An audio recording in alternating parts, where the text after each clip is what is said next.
Y así se ve el sistema de enfriamiento, lo que es parte de condensador y compresor. Ya lo quitamos de ahí. Esta es la descarga.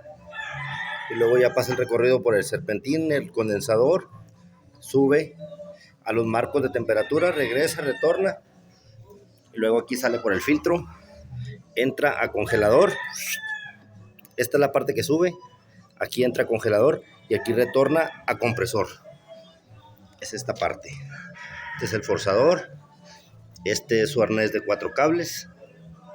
Y ahí vamos a agarrar el voltaje de corriente directa para ponerle un módulo y poner un compresor a 110 con refrigerante R134.